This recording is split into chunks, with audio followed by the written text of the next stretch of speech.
हम ममता झा समस्त मिथिलावासी गोर लागै छी। बरियाती गीत गाबऽ जा रहल छी। जय मिथिला, जय मैथिली, जय माँ जानकी। पर्वत हो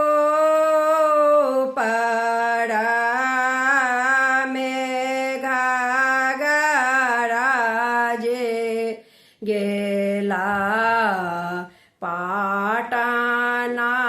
भय गेला सोड़ा हे पर्वत ओ परा में घाघराजे गेला पाटना भय गेला सोड़ा हे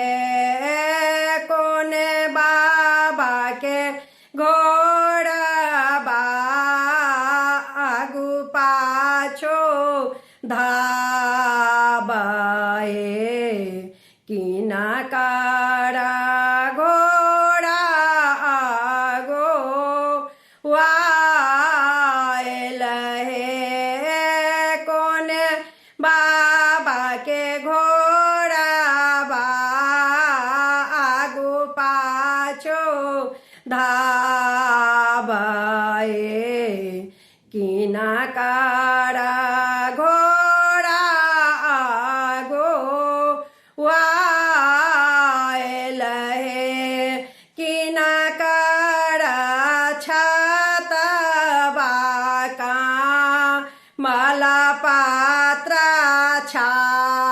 छाड़ला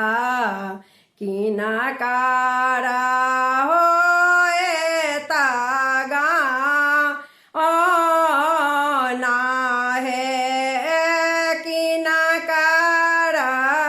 छतबा का माला पात्र छाड़ला किना कारा होए तागा हो ना हे बाबा के घोड़ा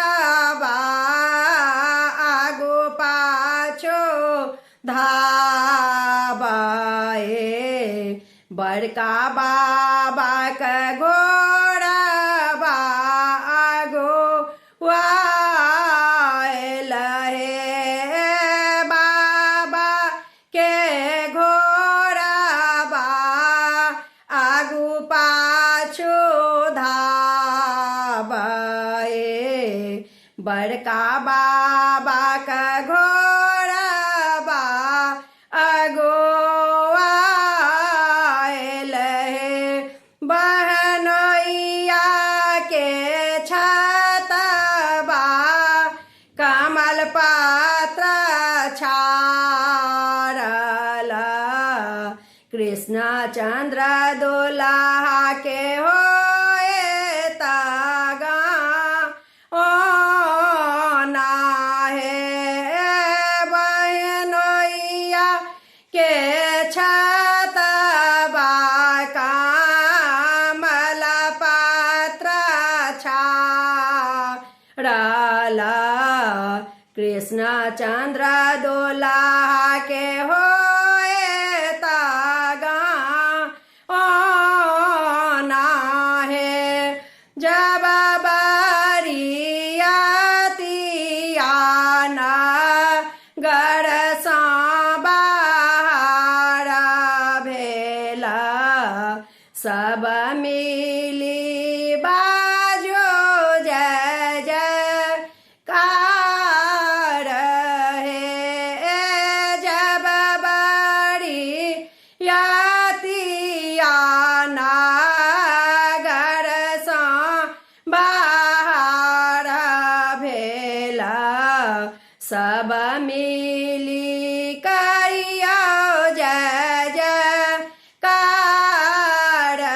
हे धान्य के पिता ओ माता जे जिनका को कोखी लेला अब तार है धन्य आँख पिता